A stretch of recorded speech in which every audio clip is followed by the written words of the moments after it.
तो दोस्तों ये साधारण सा छोटा सा दूध का पैकेट जो अगर आपके घर सुबह सुबह ना पहुंचे तो शायद आपकी सुबह ना हो, क्योंकि इसी से बनता है चाय, इसी से बनती है कॉफ़ी, इसी से बनता है खीर, सेवई और भी बहुत सारी चीज़ें। लेकिन ये छोटा सा पैकेट आपके घर पहुंचने से पहले बहुत सारा लंबा सा रास्ता कवर करता है। फिलहाल हम लोग अभी बिहार के अपने मिल्क के ब्रांड सुधा के फैक्ट्री में हैं और यहाँ आए हैं ये दिखाने के लिए आपको कि स्टार्टिंग से जब ये मिल्क किसानों से लिया जाता है टैंकर्स में भर के, वापस सारे प्रोसेसिंग के बाद आपके घर तक पहुंचता है, तो वो कैसे पहुंचता है। तो बस मेरा नाम है रॉबिन, आप देख रहे हैं फूडी रॉबिन।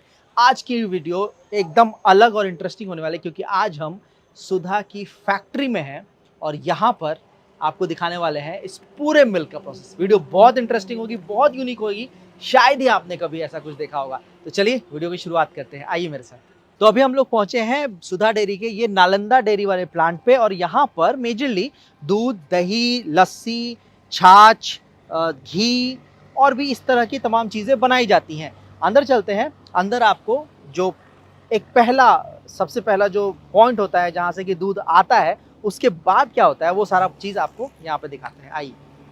तो हम लोग प्लांट के अंदर तो आ गए, लेकिन साहब बिना परमिशन के आप अंदर जा नहीं सकते। तो हमारे साथ मोहम्मद मजीद उद्दीन सर हैं जी, मैं यहाँ का CEO और सर मैं एक्चुअली अपने चैनल पे दिखाना चाहता हूँ कि जो दूध हमारे घरों में आता है वो एक्चुअली कितने सारे प्रोसेस से गुजरता है। सबसे पहले आपका अमितेश जी बहुत बहुत स्वागत है आप लोगों का। सर। आप लोगों ने हमें इस तरह का ये दिया मौका अपनी डेयरी दिखाने के लिए। ये हमारे प्लांट इंचार्ज हैं राजीव गुप्ता जी और ये ज्योति जी क्वालिटी कंट्रोल इंचार्ज हैं जी। ये दोनों आपको डिटेल में बताएंगे किस तरह का हाइजीन हम लोग मेंटेन करते हैं जी। और right from the raw material और इंटरमीडिएट इन प्रोसेस में किस तरह से हम लोग जो है क्वालिटी चेकअप्स ये करते हैं, मेंटेन करते हैं, वो सारा चीज़ फिनिश प्रोडक्ट तक बनाने में वो सारा चीज़ इन लोग डिटेल में तो आपको सर दिखाएंगे। मुझे लगता है मैं कभी मैंने देखा नहीं है इस तरह से प्रोसेस और इन लोगों ने भी शायद ही कभी देखा होगा। तो हम दोनों के लिए एकदम नया होने वाला है, एकदम डिफरेंट होने वाला है। जी। आप भी लास्ट तक बने रहिएगा क्योंकि बहुत सारी चीज़ें होंगी जो इसमें हम लोग को देखने को मिलेंगी।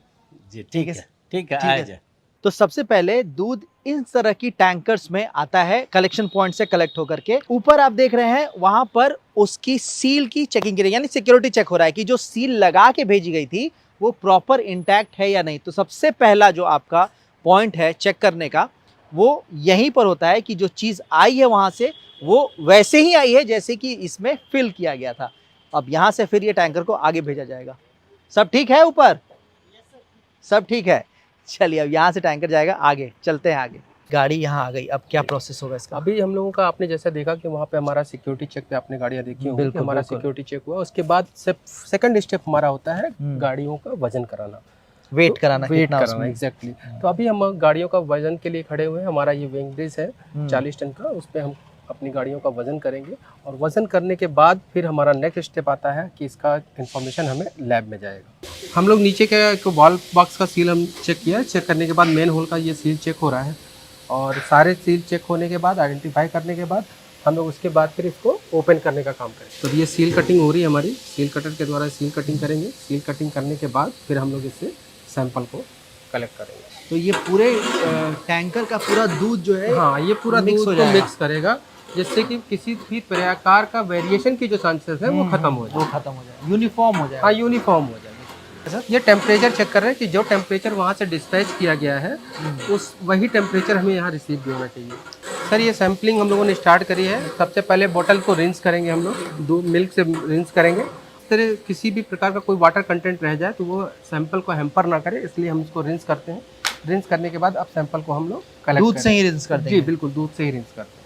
ये 1 लाख लीटर के हमारे पास साइलो है। 3 साइलो में हमारा सबसे रॉ मिल्क जो है वो कलेक्ट होगा। वहाँ से फिर जिस सेक्शन को जितनी ज़रूरत होती है वो प्रोसेस के माध्यम से प्रोसेसिंग होगा और जैसे मान लीजिए यहाँ पे हमारे पास पाउडर है, बटर है, घी है, UST मिल्क है और आइसक्रीम है। तो डिफरेंट सेक्शंस को वो उनकी रिक्वायरमेंट के हिसाब से वो सप्लाई मिल्क यहीं से निकल के? हाँ, मिल्क यहाँ पर सबसे पहले कलेक्ट यहीं पर होगा जी। अभी हम लोग सेंट्रल लेबोरेटरी में जा रहे हैं। यहाँ पे जो भी मिल्क हमारा रिसीव होता है टैंकर का सैंपल, ये हमारा टैंकर से, हर टैंकर का ये सैंपल आ गया इस तरह हाँ, से। ये इस तरह से हम जो भी टैंकर आता है उसका इन्फॉर्मेशन हमारे पास आती है। इन्फॉर्मेशन आने के बाद हमारे पास हम यहाँ से जो भी हमारे ट्रेंड लड़के हैं जो लैब अटेंडेंट है वो हमारे सैंपल लेने के लिए जाते हैं। इसमें एक टैंकर से 3 सैंपल कलेक्ट करते हैं। एक सैंपल हमारा केमिकल एनालिसिस के लिए चला जाता है जो कि जैसे यहाँ पर हो रहा है।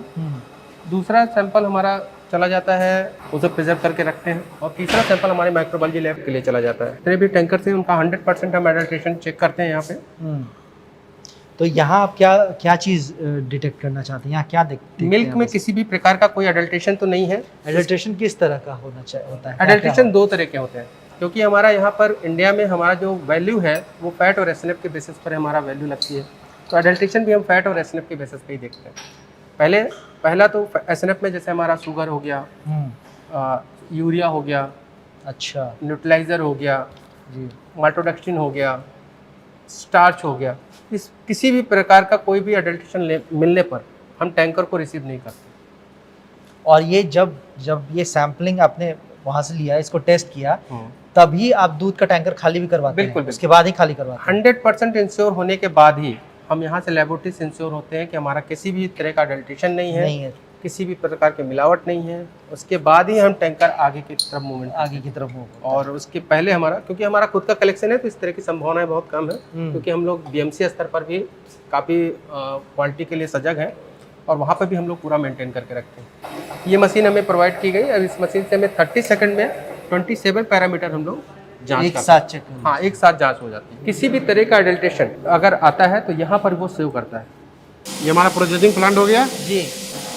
ये हमारा पास्चुराइजर है। बताइए सर, पास्चुराइजेशन क्या होता है, ये क्या इसका मतलब? पास्चुराइजर एक प्रोसेस है, प्रक्रिया है, जिसमें हम जो भी पैथोजन बैक्टीरिया है उसको किल करते हैं। 72 डिग्री गर्म करके 15 सेकंड होल्ड करेंगे तो जितने बैक्टीरिया पैथोजन से मिल्क में वो किल हो जाएंगे। हमारा होने के बाद फिर वो अलग अलग कंटेनर, फिर हमारा जिस साइलों में हमने सिलेक्शन दे रखा, 2 नंबर 1 नंबर 3 नंबर, वहाँ चले जाएंगे मिल्क। वहाँ चलाए मिल्क वहाँ जाने के बाद मिल्क फिर हम लैब को इंटीमेशन देने के बाद मेरा दूध रेडी है, आप पैक कर सकते हैं। एक टेस्टिंग कीजिए। ये टेस्टिंग करेंगे, टेस्टिंग जब मेरा ओके हो जाएगा कि 4585 है, तब फिर हम उस दूध को जो बोले आपको मतलब पास्चुराइजेशन के बाद भी एक बार और टेस्टिंग होगी? जी, मेरा दूध हमको 45 देना है तो वो कैसे डिफाइन होगा? हम तो मशीन से कर रहे हैं, ठीक है, लेकिन मशीन में सही है नहीं है वो तो ऑथेंटिकेट कौन करेगा? फिर से ऑथेंटिकेट लैब करेंगे। जब वो ओके हुआ तब जाके वो पैकेजिंग। लैब जब तक ओके नहीं है तब तक पैकिंग नहीं चालू करेंगे। अभी हम लोग जहाँ पे दूध हमारा पास्चराइज दूध पैक होता है वहाँ चल रहे हैं हम लोग पैकिंग सेक्शन में। पैकिंग वाली जगह? हाँ, पैकिंग वाले में। ये डिफरेंट हेड्स है, वहाँ पे ऊपर जो हॉरिजॉन्टल टैंक में दूध आ गया, ट्रांसफ़र हो गया, और वहाँ से ग्रेविटी से फ्लो करके ये 3 मशीनें हैं, जिसमें जब जिस वेरिएंट्स का दूध पैक करना होता है, जैसे एट ए टाइम हम 2 तरह का वेरिएंट भी पैक कर सकते हैं, जैसे अभी हो रहा है। अभी गोल्ड हो रहा है, ये गोल्ड है, हाँ, और उधर स्टैंडर्ड मिल्क है। अच्छा, बॉल है, वो वर्टिकली ऐसे सील कर रहा है, वो ट्यूब जैसा ऐसे आया, देखिए ट्यूब जैसा आया, और ये फिर यहाँ फिलिंग, इंजेक्शन और कटिंग, सीलिंग, ये सब एक साथ हो रहा है। और कहीं भी मिल्क को कोई ह्यूमन टच नहीं कर रहा कोई है? भी ह्यूमन टच नहीं कर रहा है, कहीं भी आप देखिएगा ह्यूमन टच नहीं है, मैनुअल कंटैक्ट कुछ नहीं है, कुछ नहीं मैम, कुछ नहीं है। ये हमारा टेट्रा पैक जो दूध आता है जी उसका? जी का ये पैकिंग सेक्शन है। इसका जैसे हमने उसमें देखा प्लास्टिक का रोल, इसमें प्लास्टिक का नहीं, इसमें लेमिनेट होता है, 5 लेयर का होता है, उसमें कुछ पॉलीमर भी होते हैं, कुछ पेपर भी होते हैं, उसका 5 लेयर का लेमिनेट है, उसी में पैकिंग इसकी की जाती है। इसकी पैकिंग मटेरियल बिल्कुल डिफरेंट है। वो और जो ये है लॉन्गर शेल्फ लाइफ, और ये लॉन्गर शेल्फ लाइफ, इसका शेल्फ लाइफ जो होता है 6 मंथ्स का होता है। इसलिए अभी हमारा जो है नॉर्थ ईस्ट में, जहाँ दूध का उत्पादन कम है, जहाँ दूध नहीं होता है पैदा, वहाँ जो है इसको हम लोग वहाँ मार्केट करते हैं। अभी हमारा फिलहाल नॉर्थ ईस्ट में सभी स्टेट्स में जाता है, आसाम राइफल में जाता है हमारा। आसाम राइफल्स में? जी, अच्छा। जी। और अभी नया करार एक हुआ है हमारा एग्रीमेंट, आर्मी में 6 लाख लीटर जाएगा। फाइनली इस मशीन से हमारा ये टेट्रा पैक मिल्क निकलता है। इसका शेल्फ लाइफ 6 महीना है, और इस मशीन से, इलेक्ट्रा मशीन से, ये 3 मंथ शेल्फ लाइफ वाला पाउच निकलता है। ये दोनों मिल्क सेम होता है सर? दोनों मिल्क सेम है, अलग दोनों अलग। मिल्क सेम है, सिर्फ पैकिंग। अच्छा, एक चीज और है सर, देखिए लोगों के जहन में होता है ये कि जो दूध वो ऐसे रोज खरीद रहे हैं, और अगर ये दूध है तो इसमें शायद बहुत सारा केमिकल मिला दिया गया हो, तब ये इतना शेल्फ लाइफ हुआ है। यही लोगों का जो एक ये है, एक जो माइंडसेट है कि ये दूध में 6 महीना कैसे रहेगा बिना किसी केमिकल के नहीं रहेगा, ऐसी कोई बात नहीं है। इसमें क्या होता है, दूध के हर एक पार्टिकल को 140 डिग्री सेल्सियस पर क्रॉस कराते हैं, उससे पास करते हैं, और 1 से 2 सेकंड तक होल्ड करते हैं, तो जो भी माइक्रोब्स है वो दूध खराब होता है माइक्रोब्स की वजह से, वो डिस्ट्रॉय हो जाता है। और पैकिंग जो होता है, ये जो सेक्शन है कंप्लीट, ये एसेप्टिक पैकेजिंग स्टेशन, मतलब कीटाणु रहित वातावरण में और इस तरह के बोर्ड टेट्रा में पैक, लेमिनेट जी। में पैक होता है।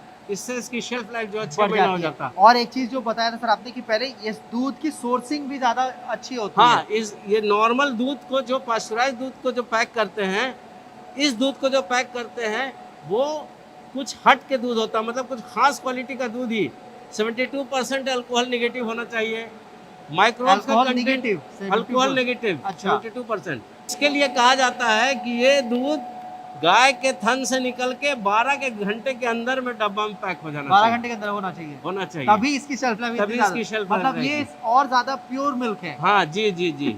इसमें माइक्रोब्स का, सूक्ष्म कीटाणु का भी जो है कोई जितना होना चाहिए परमिसिबल जो लिमिट हाँ। है वो भी बहुत कम होना चाहिए। गुड बैक्टीरिया है, तो जितना bad जल्दी bacteria हमारे होना पास आ जाए, जितना जल्दी जैसे जितना एक्सपोज होगा है, एटमॉस्फेयर में जितना एक्सपोज होगा उतना ज्यादा बैक्टीरिया हाँ, डेवलपमेंट जितना होगा। देर लंबा दूध स्टे करेगा उसमें उतना बैक्टीरियल काउंट बढ़ता जाएगा। चलिए बहुत सही सर। तो ये तो है। अगर आपके दिमाग में भी ये सब चल रहा था कि ये वाले पैकेट का दूध शायद केमिकल वाला होगा, तो ऐसा नहीं है, बिल्कुल कोई केमिकल ये नहीं। ज्यादा प्योर होता है। जी जी जी। ठीक और है सर। विशेषता है इस दूध का, इस दूध को बहुत हाई टेम्परेचर पर होमोजेनाइज किया जाता है।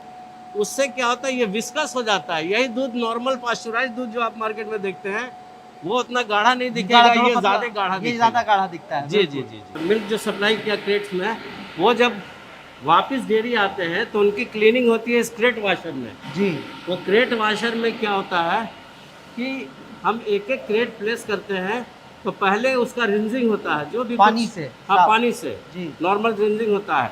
उसके बाद उसमें जो है वो डिटर्जेंट का स्प्रे होता है, जैसे घर में जैसे किसी भी सफाई बर्तन को को साफ भी जैसे करते हैं। बर्तन हम लोग साफ हाँ, करते हैं। उसके बाद फिर हॉट वाटर से साफ करने के बाद फिर प्लेन वाटर से रिंजिंग होकर क्रेट निकल जाता यानी है। सफाई आप पहले स्टेप से ही, जिसमें पहले स्टेप पैक से ही। रख रहे दूध उसमें जी, भी जी, जी। सफाई उसकी हाँ, पूरी हो जाती है। बिल्कुल हम लोग पूरी करते हैं। ये हमारा जैसे अभी दो शिफ्ट में हमारे डिस्पैचेस होता है। जी, जी। एक अभी होता है इवनिंग सप्लाई का और एक होता है रात को मॉर्निंग सप्लाई का। तो ये इवनिंग सप्लाई का पैकिंग हो रहा है। तो जो हमने दूध वहाँ पैक होते हुए देखा, जी। अब वो यहाँ कोल्ड स्टोरेज में आ गया यहाँ। जी जी जी, ठीक यहाँ आ है। गया। कितना टेम्परेचर है सर यहाँ पे अभी? इसका 4 डिग्री सेल्सियस है। बहुत बहुत एकदम जम रहा हाँ, है, यहाँ ठंडा बहुत ठंडा, क्योंकि दूध को अगर ठंडा कोल्ड चेन के साथ नहीं रहेगा तो वो जल्दी खराब हो जाएगा। जी जी जी, तो उसका पूरा यहाँ पे ध्यान रखा जाता पूरा है। ध्यान रखना है। ये अब ये लोड हो रहा है। तो फाइनली जो दूध हमने देखा टैंकर से आने के बाद जी जी, इस तरह से थैलियों में जा करके अब हमारे घरों में पहुंच जाएगा ये। घर में पहुंच जाएगा हमारे। तो ये फाइनली हमारा प्रोडक्ट जो है शुद्धा सुधा का मिल्क शक्ति दूध, ये जी। पैक होके अब रेडी है जाने के लिए सर घरों में। जी जी, और इसी से चाय भी बनेगी, कॉफी बनेगी, दही भी खीर, बनेगा, सब दही चीज़। भी बनेगा। जी। आप चाहे तो इससे कुछ भी बना सकते हैं, जी जी लेकिन बनाना आपको सुधा से ही है। जी जी।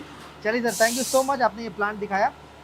तो आपने देखा किस तरह से आपके घर पहुंचने वाली वो दूध की थैली कितने सारी जगहों से गुजरते हुए, कितने सारे सिक्योरिटी, कितने सारे हाइजीन के टेस्ट को पार करते हुए आपके घर तक पहुंचती है। मुझे ये पूरा प्लांट देख के बहुत मज़ा आया और आज समझ में आया कि एक पैकेट दूध के पीछे कितनी मेहनत और कितना कुछ लगा होता है।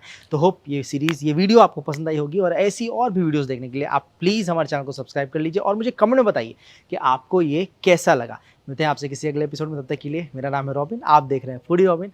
अगले वीडियो तक के लिए स्वस्थ रहिए, मस्त रहिए और खाते रहिएगा जनाब।